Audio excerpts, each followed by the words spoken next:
Cool. So many of you probably have heard people say, listen, you should try and build a life for yourself, build a career for yourself, maybe even build a business for yourself that aligns with what you're passionate about, or maybe down to what you see as your purpose. And that's great. That's great advice. But how do we do that? Yeah, how do I find that? So listen, I like to break this down into three simple things. And I'm sure at this point people know, yeah, I love things that all start with the same letter where possible. So the three things that I'm gonna cover, fortunately, all start Ria. Oh.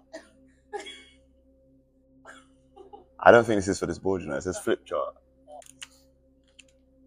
All right, cool. Quick pen change because we nearly had an issue there, people. So fortunately, all of these things start with the letter E. So first things first, and I always like to say to people, if you're going to try and identify what your passion is, and I'm differentiating a little bit between passion and purpose. So today I'm going to focus on passion. But if you want to find out what your passion is, first things first, I always say you need to start off by looking at what is it that you have enjoyment for. So we're talking there about what are the specific activities. It could potentially even be tasks. Yeah, it could also be like opportunities. What of these have you enjoyed? So up to this point in your life, when you've had the opportunity to engage in certain activities or be given the responsibility of carrying out certain tasks, be those tasks in, you know, a group project at school, college, university, apprenticeship, you know, a volunteering thing you were doing, whatever, when you were given certain responsibilities to carry out certain tasks, what did you enjoy? What did you enjoy to a high standard? What did you, you know, feel like actually I really took a liking to that? And it may have surprised you. Do you get what I'm saying? It may have surprised you. Similarly, what activities have you participated in up to this point and gone, you know what, I really enjoyed that, you know, more than I expected? What opportunities have been afforded to you that you got excited about when that was offered to you? Do you get what I'm saying? So, and first things first is enjoyment. Yeah. What things have you enjoyed? That's going to play a part in helping you to know if that is part of your passion. The next E, we're good with that. You sure? No further questions. No. All right, cool. Order in the court. So the next E is experience. So what is it that you have got experience doing, right? And this could be certain responsibilities. So you've had to have the experience of playing a particular role. That is almost misspelled. So let's make sure we spell that correctly before you don't get onto me in the comments. I'm too young. We're going to get to that. Please, give me literally about 90 seconds. We'll get into that. Maybe 3 minutes because I've got to do the last E as well. But experience, so we've got responsibilities that you may have had for particular, as part of particular tasks, activities and opportunities. So what responsibilities did you have? It could be the experience of participating in particular programs, being part of particular projects, events.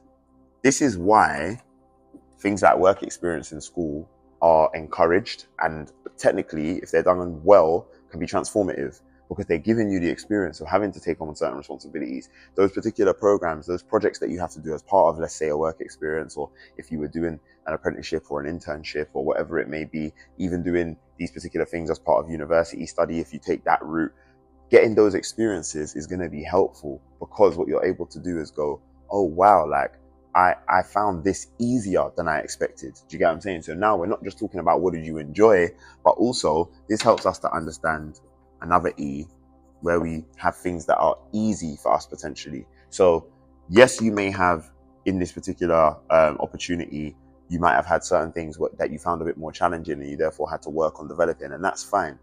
But you're also going to have certain things that you're like, oh, I didn't even realize I was that good at that. And so that experience of what came easy to you is important. But I'm going to come back to this because your question is important. So let me just give you the last one now, which is engagement. And what I mean by engagement is, know, care for time, effort, even potentially money, etc. So you see, when you're fully engaged in something, time can pass and you don't even realize that time's gone because you're so locked in.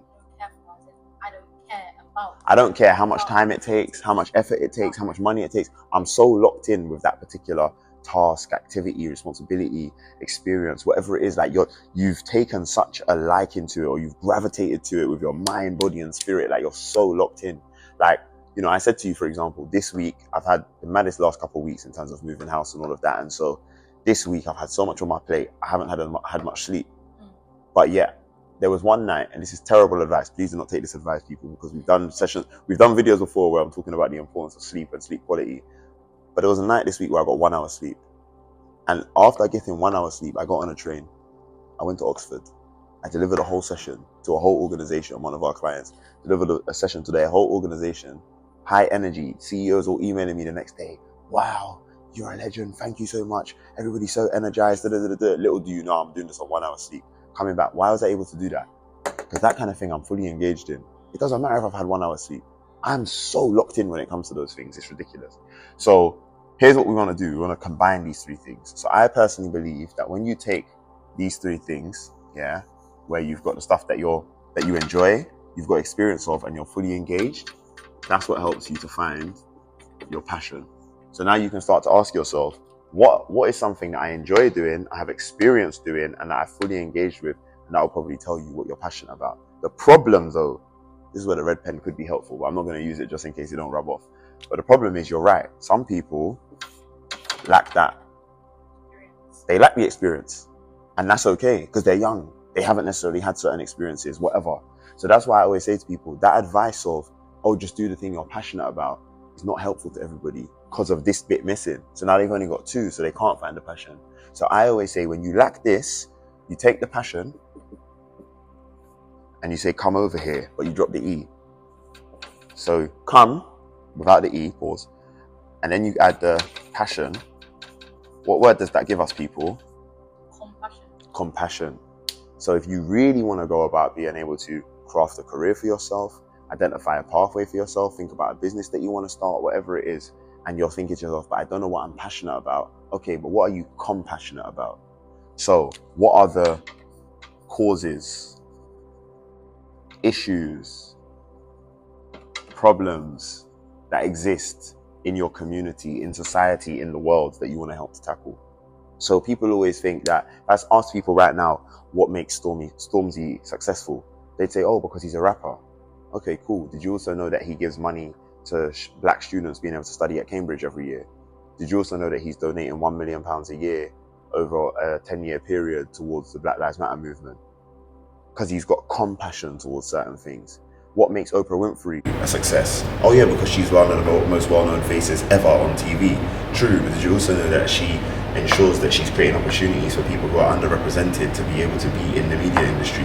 What makes Serena Williams a success? Oh yeah, because she's a famous tennis player and she's won all those titles. True, but did you also know that she's invested her money into venture capital firms that ensure that money can go to women founders of companies because they're disproportionately not getting access to funding?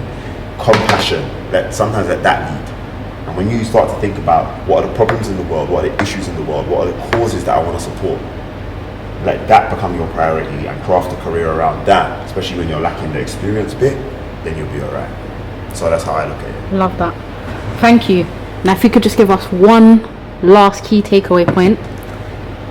If you're going to be able to identify what you enjoy, what you have experience in, what you have engagement for, I would say, one, you're going to need to become a better reflector. So that would be the main takeaway. But if you struggle with doing reflection on your own, this is where I always say, look online for whether it's specific journal prompts, whether there are mentors you can engage with, whatever, to help you with this reflective activity. Because some people will struggle to do this on their own. But look for where you can find the right prompts to guide you, or physically have the person to support with those reflections. Perfect.